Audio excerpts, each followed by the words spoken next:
bonjour. Dominique Trévisan, donc à l'INRA de Thonon-les-Bains.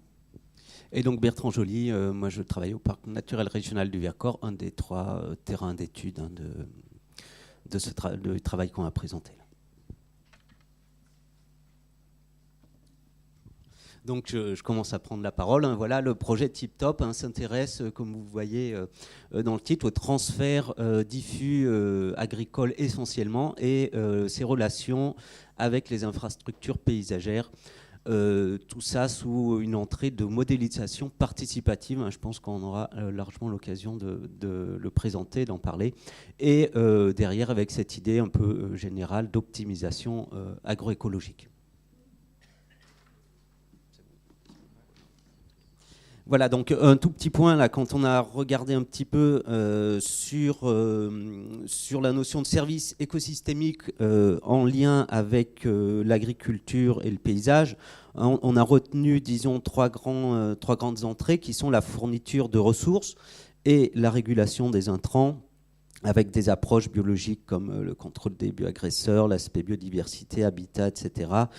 Une partie sur l'aspect bien-être animal et la santé animale, et puis un aspect plus chimique sur le couplage-découplage des cycles de la matière, ainsi qu'un aspect là beaucoup plus physique sur la régulation de l'érosion, évidemment, ces différentes parties étant liées entre elles. Et puis, ce qui intéresse en fait les trois projets retenus particulièrement, c'est ce vecteur de l'eau qui est à la fois une ressource et à la fois intervient dans les éléments que je viens de citer.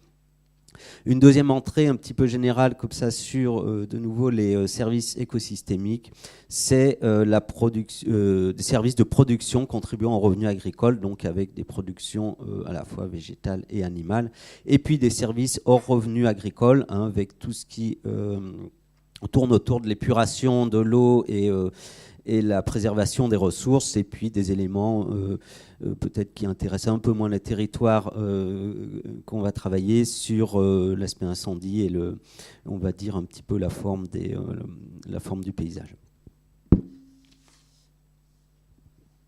Donc voilà, je continue sur des éléments sur le paysage un petit peu. Donc on a retenu cette définition, disons un petit peu, le paysage comme mosaïque de parcelles, d'espaces interstitiels, de taille et forme, arrangement variable dans l'espace et le temps, au rythme des successions culturelles et activités humaines. Donc voilà, là on vous balaye un petit peu quelques questions qui ont amené à construire ce projet et qui nous, en tant que territoire, nous ont largement intéressés au moment des candidatures à SPECDR. Donc je dirais que, en tout cas, pour ce qui est le cas dans le Vercors, mais aussi un peu sur les deux autres territoires concernés, on est dans un contexte où la ressource en eau est particulièrement vulnérable. Donc, deux premières questions qui sont comment interpréter les mosaïques paysagères en termes de services écosystémiques. Ces questions qui sont, en tout cas dans le domaine des gestionnaires de l'eau, souvent mises en avant, mais pas faciles à appréhender, vraiment pas faciles. Et puis, comment évoluer les effets cumulés des haies, bandes enherbées, un peu plus dans le détail, surface non cultivée, sur les flux géochimiques, hydriques et biologiques. Ces deux premiers points, clairement, ça nous amène à essayer de réfléchir comment on peut maintenir une certaine résilience sur les systèmes et sur la ressource en eau face notamment aux changements globaux qui, sur les territoires, particulièrement de moyenne montagne, vont être et sont déjà relativement impactants. Puis un troisième point qui est comment concilier les différents objectifs portés sur les paysages, épuration, services de production, biodiversité, etc. Là aussi, on se retrouve, en tout cas pour les acteurs gestionnaires de l'eau, au cœur de ce rôle qui est la conciliation des usages. Dans les procédures contrats de rivière haute, c'est vraiment là-dessus qu'on travaille. Et ça nous intéresse d'autant plus que il y a une grosse difficulté qu'on peut voir actuellement dans les gestions de ressources en eau, milieu aquatique, c'est d'essayer d'arriver un peu plus à travailler sur une articulation entre le petit et le grand cycle de l'eau. hein. Donc l'entrée, on va dire, service écosystémique et agroécologie est vraiment une entrée qui nous semble majeure pour cette question-là. Et puis quatrième question, comment partager à plusieurs des connaissances et des savoirs sur le paysage.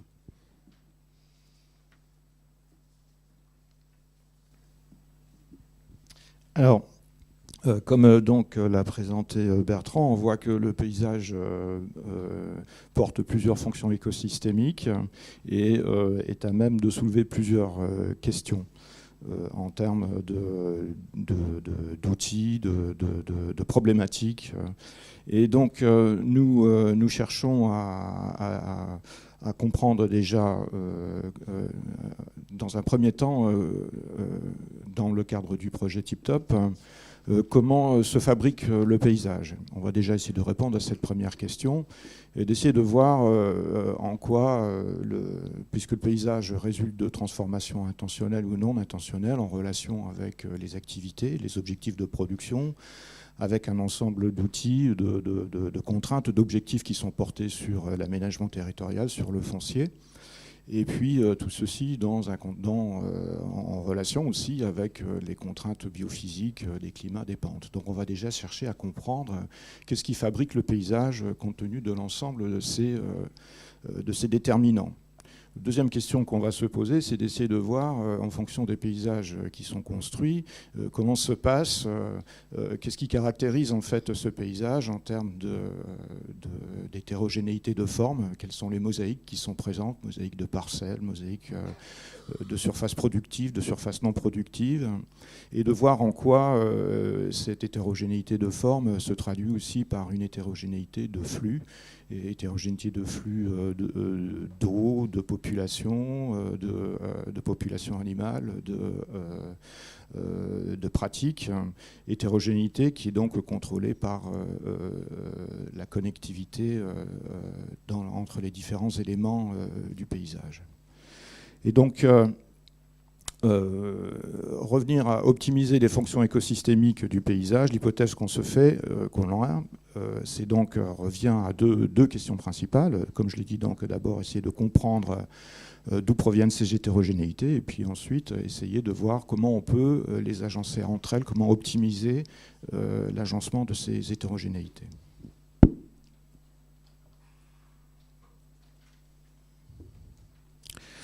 On travaille donc sur le cadre conceptuel suivant. On considère donc qu'il existe sur les territoires des activités qui génèrent, qui contrôlent des flux et qui contrôlent des formes, et que ces activités sont dépendantes du contexte socio-économique dans lequel elles se placent ou auquel elles répondent, et puis des contraintes biophysiques des territoires. Et l'ensemble de ces interactions entre activités, flux et formes contrôlées par ces variables supérieures conditionnent les fonctionnalités écosystémiques du paysage, et notamment les flux d'eau qui sont liés, qui contrôlent donc dans le paysage. Et donc TipTop est centré donc sur les fonctionnalités écosystémiques qui sont liées au mouvement de l'eau dans les paysages.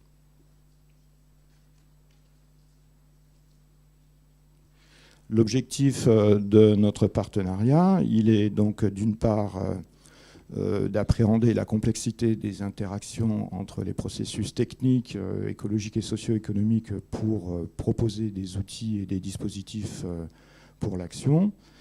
Mais il est aussi de produire des connaissances et des outils génériques sur différents territoires de la région Rhône-Alpes, à partir donc de terrains pilotes, d'essayer de concevoir des outils qui puissent avoir une portée générale et qui puissent donc prendre en compte la spécificité, les contingences propres à chacun des territoires de la région Rhône-Alpes.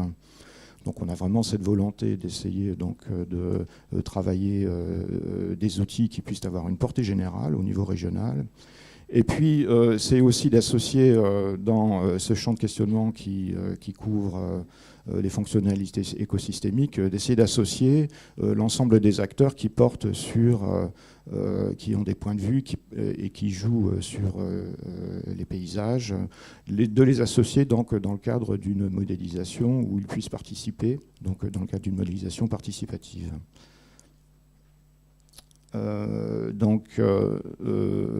Pour mener à bien ces objectifs, on a un cadre interdisciplinaire évidemment qui donc associe différents types de compétences, des agronomes, des hydrologues, des écologues, avec donc différents laboratoires. On associe aussi un laboratoire du CNRS qui nous propose des outils pour mettre en œuvre donc des modèles de participation participative, où on doit pour développer des modèles de modélisation participative, et ainsi que donc des champs de compétences relatifs à la géographie et à l'aménagement des territoires avec l'université de Grenoble et puis les différentes collectivités locales qui sont associées au projet. On va rentrer un peu dans le détail de ce que l'on se propose de travailler et de faire dans le cadre de TipTop. Il y a deux volets principaux qui se rapportent dans le premier cas, comme c'est représenté ici dans le schéma, et essayer de voir comment les paysages se construisent en relation donc, avec les différents types d'activités ou les différents types d'objectifs qui sont portés sur les territoires. Et donc, dans ce cadre-là, ce que l'on va faire, dans le cadre d'un volet de recherche qui s'appelle Savoir et modélisation, on va chercher donc à réaliser des enquêtes et à organiser des réunions acteurs-chercheurs où on va confronter les savoirs des uns et des autres, dans l'objectif de formaliser ces différents savoirs. Donc je ne vais pas rentrer dans le détail ou dans la mécanique, mais via des méthodes d'agrégation de différents niveaux de compétences qui s'appellent donc la formalisation UML. Peut-être certains d'entre vous ont déjà entendu parler de ces approches. Mais disons que ces approches permettent donc de traduire les connaissances, enfin les modes d'organisation ou les modes d'agencement qui résultent, enfin qui sont portés sur le territoire, de les traduire en code pour donc produire des modèles de construction de territoire. C'est-à-dire à partir des savoirs que l'on collecte, on traduit ces savoirs en code, et ces codes nous permettent donc de prévoir des organisations de territoire, des mosaïques de distribution des différentes activités, des différentes parcelles dans l'espace. Donc ça, c'est une première étape, donc une étape qui est donc qui concerne donc la construction des territoires. Une deuxième étape qui cherche plutôt ici à traduire donc les territoires qui ont été construits en termes de flux d'eau et de conséquences de ces flux d'eau sur le transfert, le transport de différents éléments dans l'espace qui vont jouer ou pas sur une fonction écosystémique du territoire. Alors pour ce faire, c'est pareil, on va mobiliser les outils de la modélisation, donc plusieurs types de modélisation. Déjà dans un premier temps, donc une modélisation plutôt centrée sur l'hydrologie pour essayer de détecter dans ces organisations territoriales ou dans ces organisations paysagères la façon dont l'eau va se répartir, va se distribuer dans l'espace. Et puis, dans un deuxième temps, via aussi des codages multi-agents, d'essayer de voir en quoi ces trajectoires d'eau vont contribuer à ce qu'il y ait des connectivités entre les différentes... de voir notamment en quoi les transferts peuvent contribuer, peuvent se manifester par des stockages, des déstockages ou au contraire des exportations de différents éléments qui sont transférés par l'eau. Donc ça, c'est une partie de modélisation très centrée sur l'hydrologie et le comportement des agents mobilisés dans l'espace en relation avec les propriétés de l'espace, la perméabilité des sols, le fait que l'on a des haies, des infrastructures paysagères qui viennent bloquer ou au contraire qui permettent, perméables, qui permettent donc le transfert de l'ensemble des choses qui sont mobilisées par l'eau.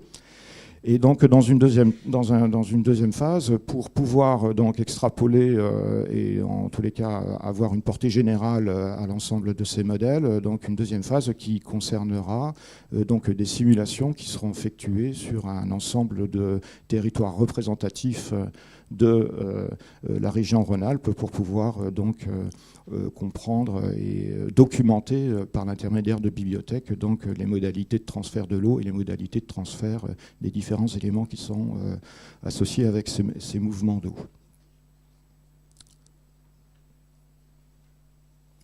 Alors, les terrains sur lesquels nous allons donc mettre au point ces modèles, que ce soit les modèles de construction de paysage ou que ce soit la traduction de ces constructions en termes de modalités de transfert d'eau et d'éléments en mobilisation, il y a plusieurs terrains qui sont complémentaires de par la nature des sols, de par la nature des agencements paysagers, mais aussi de par la nature des modalités de circulation de l'eau. Parce qu'on veut avoir un panel assez large en fait, de situations expérimentales pour pouvoir documenter justement par la suite au niveau régional un échantillonnage représentatif des modalités de transfert.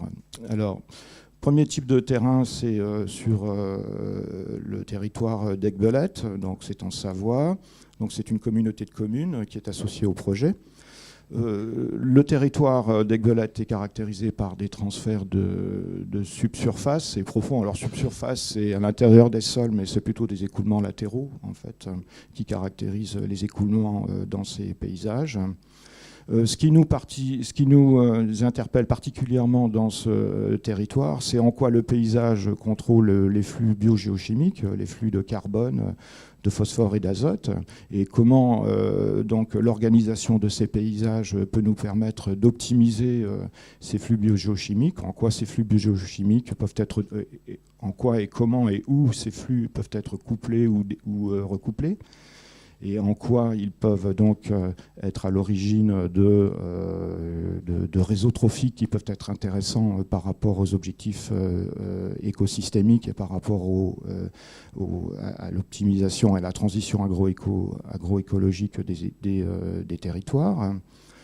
Donc, je l'ai dit, en quoi donc couplage, découplage, mais c'est aussi l'opportunité pour nous de montrer, enfin d'étudier en quoi ces couplages et ces découplages sont rattachés ou pas au maintien de la fonctionnalité des zones humides et en quoi les transferts d'eau peuvent être organisés, modifiés par rapport à des objectifs de résilience du fonctionnement des exploitations et notamment dans les conditions du changement climatique. Voilà les différents thèmes qu'on pourra aborder donc, dans le cadre de ce territoire expérimental d'Aiguebelette. Deuxième terrain, c'est celui de Val-d'Autran, avec Bertrand. Là, on est dans l'Isère, dans le parc naturel régional du Vercors. On est bientôt fini. On s'occupe du transfert de surface, de paysages et de flux de bactéries. Donc là, c'est particulièrement la qualité de l'eau qui nous interpelle, mais aussi d'essayer de voir en quoi donc, la gestion de la qualité de l'eau nous permet, via l'organisation du territoire ou la mise en place d'hétérogénéité au niveau de l'organisation du parcellaire agricole, de lutter contre les compagnols, mais aussi d'améliorer la fonctionnalité des zones humides. Dernier territoire, qui est un territoire très centré sur la production industrielle. Là, on est dans l'Ain, dans un secteur dans le nord-est lyonnais, où on s'occupe de transfert de surface et de transfert d'érosion de terre, de transfert de sédiments, qui impactent beaucoup les collectivités locales à l'aval. Donc on va chercher à voir en quoi le paysage peut être aménagé, réorganisé pour maintenir la fertilité des sols et puis aussi essayer de proposer avec les collectivités de nouvelles fonctions dans le territoire pour essayer de rendre ces espaces plus récréatifs. Voilà, et puis je termine en essayant d'aller très vite sur la valorisation. Donc, concernant la valorisation, elle commence par un aspect très scientifique académique, puisqu'il y a une thèse qui a démarré sur l'ensemble de ce projet, sur l'ensemble des territoires. Donc, il y aura tous les travaux, évidemment, qui découleront de la thèse, articles et autres. Après, sur des éléments très classiques, on a imaginé, enfin, il a été imaginé un livre de vulgarisation un peu technique, à destination justement de techniciens des territoires et autres acteurs de ces questions, à la fois que ce soit plutôt l'eau, l'agriculture, en tout cas, qui se réunissent autour de l'agroécologie et des services écosystémiques. Court-métrage, donc film, des choses, ça aussi assez classiques, mais relativement efficaces de nos jours, sur l'idée de témoignage, retour d'expérience et autres. Des modules plus pédagogiques à destination du monde universitaire, écoles d'ingénieurs, enfin grandes écoles ou autres, lycées agricoles, etc. Et puis un élément peut-être un peu plus spécifique à ce projet, c'est vraiment l'idée d'essayer de construire un simulateur de paysage et de flux qu'on puisse utiliser sur un ensemble de territoires.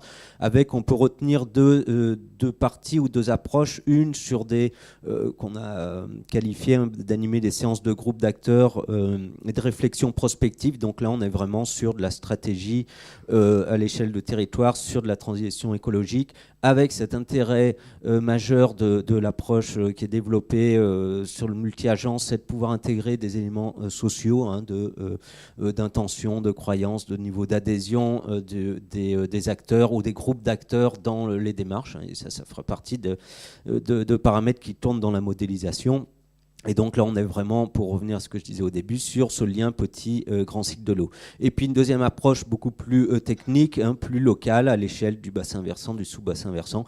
Il s'agit ici de comparer des scénarios d'aménagement spécifiques sur de l'assolement, de fonctionnement de zones humides, etc. Et on est plutôt à l'échelle de la maille de paysage, à étudier la résilience, on va dire, plus biologique, fonctionnelle de ces mailles. Voilà, merci.